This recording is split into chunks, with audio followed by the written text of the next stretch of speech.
Hello, and welcome to One Cool Thing, PC Mag's daily show where we talk to you about one cool thing that we've been reviewing here in PC Labs.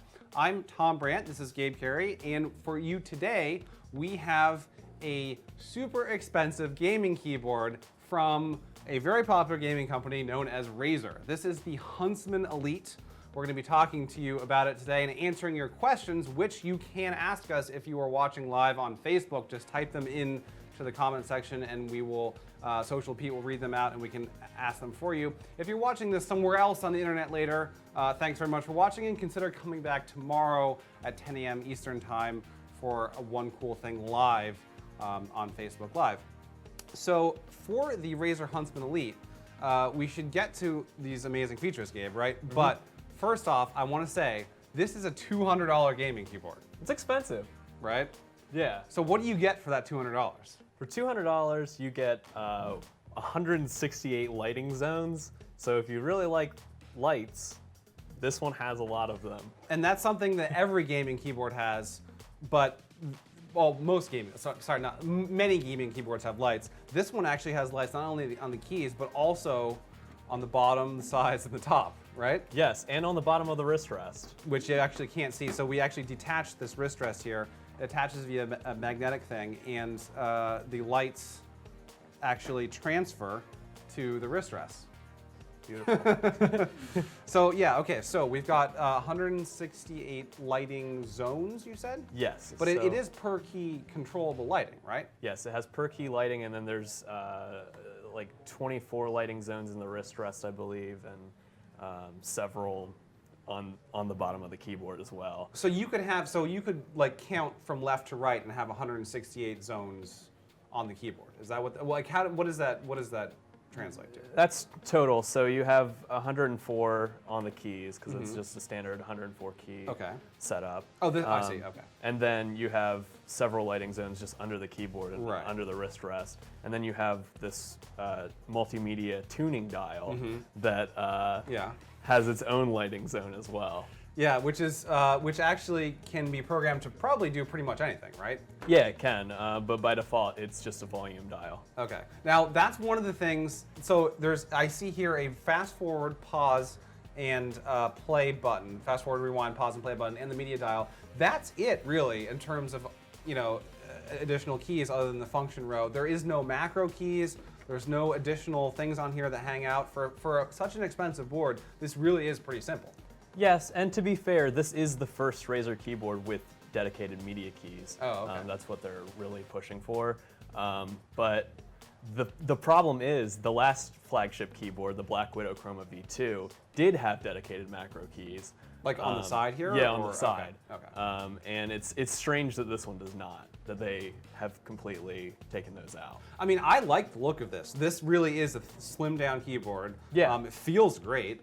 But I also use macro keys all the time. Like, even in non-game situations, if you just want to lock your computer or program those buttons, they really do come in handy. So that's kind of a bummer that you're spending $200 and not getting any macro keys. Right, but the real star of the show are the key switches, which are a new like optomechanical switch. Okay. What is that? What is? Oh, like a hybrid?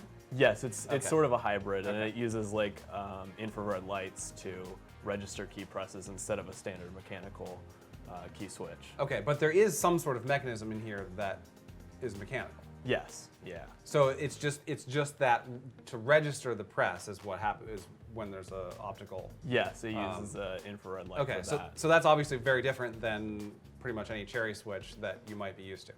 Yes, and the difference between this and the Blackwidow Chroma before it is that this does not.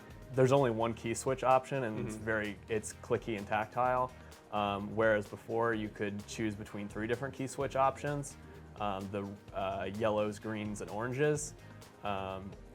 And for people who prefer more linear switches, there's no option for you really. So you pretty much have to buy the you have to get the Cherry MX Blue equivalent here. Oh, so they do make ones with cherry switches? No, it's just an equivalent. It's like an alternative. This feels like Cherry MX Blues. Oh, okay, I see. Yeah, okay. is what I mean. So do you like that? I mean, like, how do they feel when you tried it out? I prefer reds, Okay. and I like the feel of like more linear and silent switches. So this is the complete opposite. But for people who do like that sort of clicky and tactile feel, this has it, and they're very quick. So the actuation point is really low. Yeah, now strangely enough, I tend to agree. Actually, I think that when you're typing, at least, I like that smooth linear feel, which goes against conventional wisdom, which most people who are seriously writing a novel or something or really opinionated about their keyboards, they want that tactile, this clicky tactile sound for typing. Yeah. It's a matter of personal preference. For sure, yeah. So take my opinion with a grain of salt. So we've got the keyboard pretty slim, not too many additional keys. We've got this wrist rest, which is very comfortable. It has the Razer logo on it in the center very prominently, as you might expect. Okay, so when we talk about switches, now let's talk about the software that powers this thing. The software is still in beta, so there's that one caveat. Okay. But it is really good software. The Synapse 3 is compatible with newer Razer devices. There's still, so if you have more than one Razer device, you still have to install both Razer Synapse 3 and Synapse 2. And those two pieces of software don't work totally well together.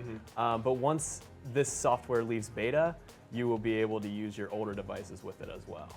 So, yeah, and in the meantime, you're going to be juggling a bunch of different things if you really want to dig down into those customization options like 168 zones, or presumably you can turn off N-key rollover with this. Yeah, and things there's like a game mode where you can disable the Windows key and disable certain key combinations so that you don't accidentally stumble on them in game. There's also the option for hypershift mode, which allows you to change what certain key functions do only when you're playing games. So that's kind of neat. That's kind of a replacement for the dedicated macro keys, or a substitute. So now, if you're just joining us, we are talking about the Razer Huntsman Elite. It is a $200 gaming keyboard, and we would like to take some of your questions. Someone was asking about the thing on the top right. The thing on the top right is... It's a multimedia tuning dial. Don't call it a volume button. It changes the volume. And you can also actually mute the volume by pressing on the center, right?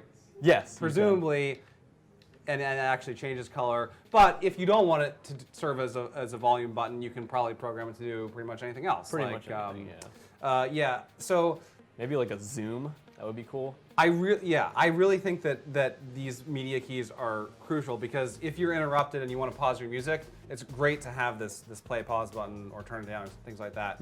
I hate not having that, so kudos to them for including it. Let's take another question. Just to go back to the switches, do you feel like, is there an advantage to having these hybrid switches? They're faster. That's what they're really pushing for.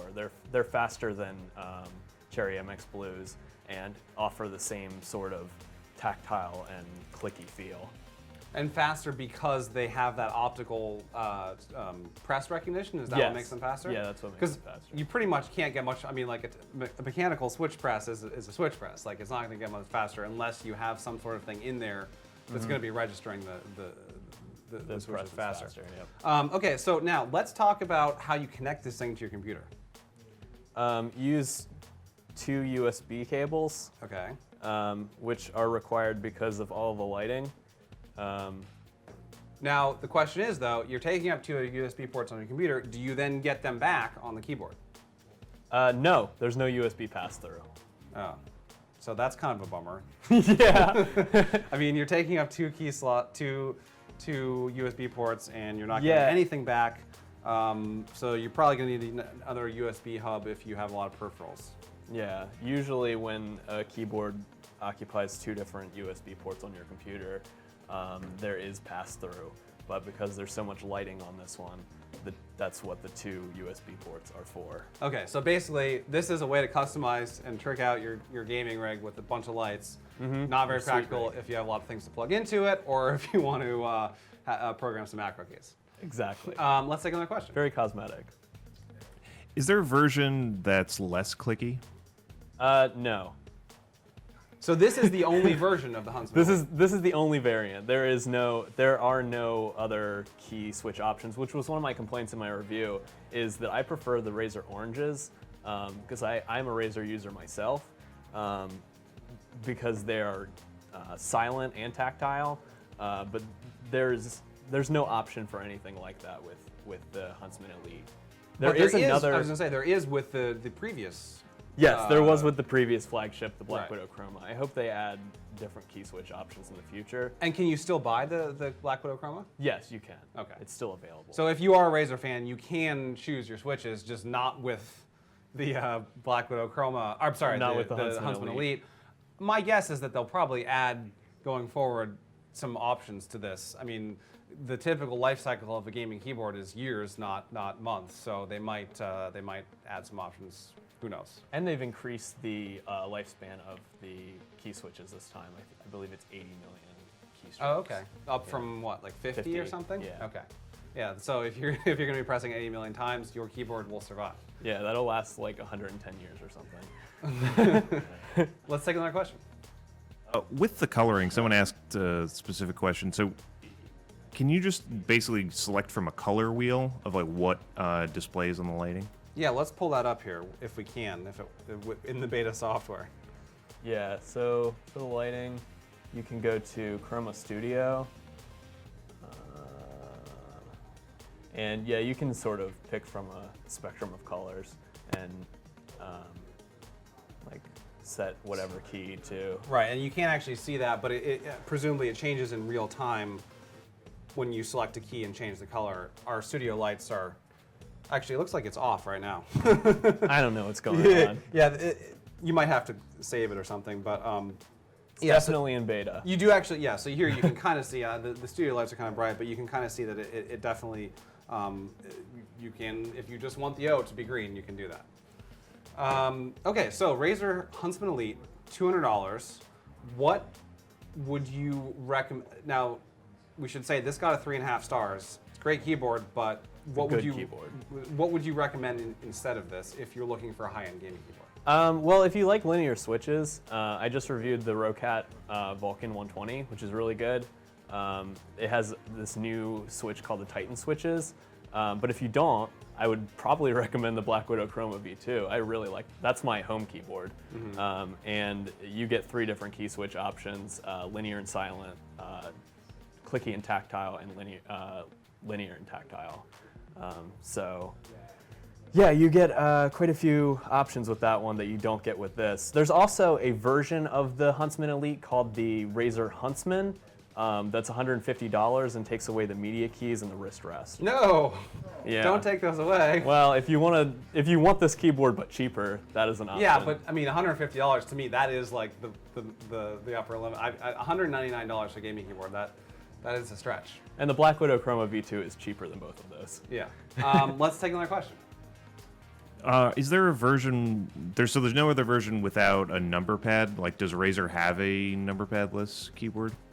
I don't believe so. I don't think so. Yeah, that's something that, like, you know, again, if you're spending a lot of money on a gaming keyboard, they're pretty much all going to come with a number pad. You can get so-called 10 keyless versions of a few.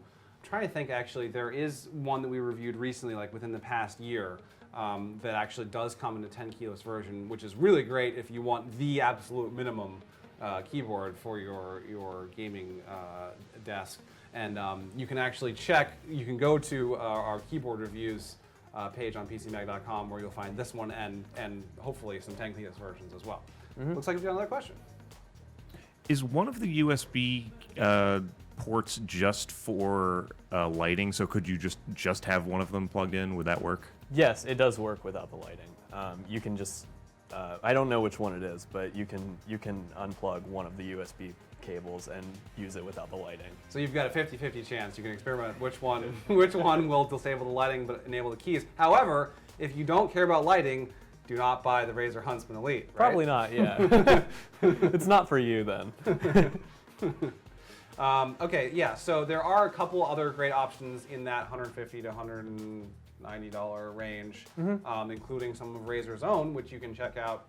The Huntsman Elite got a 3.5 stars. It's a good keyboard, a little bit lacking kind of for the price that it sets, but you can check out the full review on PCMag.com. Are we good on questions? Yeah, good. Okay, well then in that case, thank you very much for watching. This has been One Cool Thing, and we will be back tomorrow at 10 a.m. Eastern Time with yet another One Cool Thing for you. So please stay tuned. Thanks very much.